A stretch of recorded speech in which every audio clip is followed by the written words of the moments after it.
എന്തെന്നാടാ പ്രശ്നോ? എടാ ഒന്നും പറയണ്ട. എന്റെ വീട്ടില് എന്റെ തന്ത ഒരു രണ്ടാം പെണ്ണുമ്പിള്ളെ കെട്ടിക്കൊണ്ടാന്നിട്ടില്ലേ? ആ പെണ്ണുമ്പിള്ളക്ക് ഇപ്പൊ സ്വത്ത് വേണം പോലും. അതിന്റെ പേരിൽ ഇപ്പൊ ഏത് ദിവസം നോക്കിയാലും അടിയും കുത്തുക. അതിനിപ്പോ എന്താ ഒരു വഴി?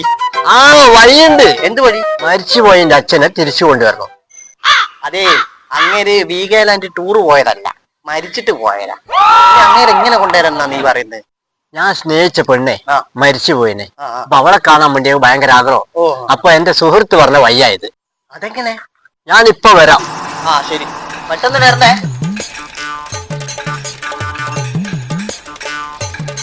അതെന്നാടോ സാധന? ഇതാണ് ഞാൻ പറഞ്ഞ സാധനം. നിങ്ങളുടെ പ്രശ്നം തീർക്കാനുള്ള മാർഗം ഹോജോ ബോർഡ്. ഹോജോ ബോർഡ്? എടാ, പക്ഷെ ഇതിലൂടെ എങ്ങനെ അച്ഛനെ വിളിക്കുക? അതെ, ഞാൻ കുറച്ച് കഴിഞ്ഞ് ഫോൺ വിളിച്ച് പറഞ്ഞുതരാം. ഇന്ന് അച്ഛനെ വിളിച്ചിട്ട് ഇതിനൊരു പരിഹാരമാക്കിയിട്ട് ഞാൻ ഇവിടുന്ന് പോകത്തുള്ളൂ. ഇത് വല്ലോ നടക്കുക? നമുക്ക് നോക്കാം. എടാ, ഇതില് ഫുള്ള് ഇംഗ്ലീഷ് അക്ഷരല്ലേ? ഇംഗ്ലീഷ് അറിഞ്ഞൂടാത്ത എന്റെ അച്ഛൻ പറഞ്ഞിട്ട് ഇത് എന്ത് ചെയ്യാനാ? നമുക്ക് നോക്കാം. അച്ഛാ വാ, അച്ഛാ ക്വാർട്ടർ വാങ്ങിത്തരാ. അച്ഛാ വാ.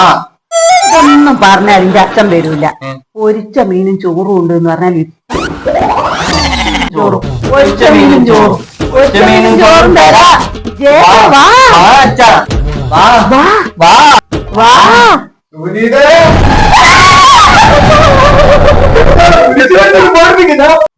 എന്റെ പൊരിച്ച മീനും ചോറും അത് തരാ.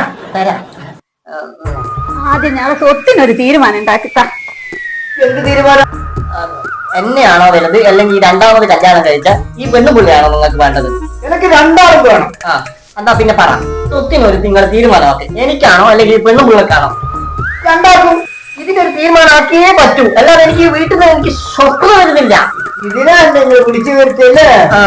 ഇപ്പൊ ശരിയാക്കി തരാം. അവിടെ പോയി നമ്മളെ പറ്റിച്ചു പോയി. മേലാൽ ഇമ്മാതിരി കാര്യത്തിൽ എന്നെ വിളിച്ചു പോകരുത്.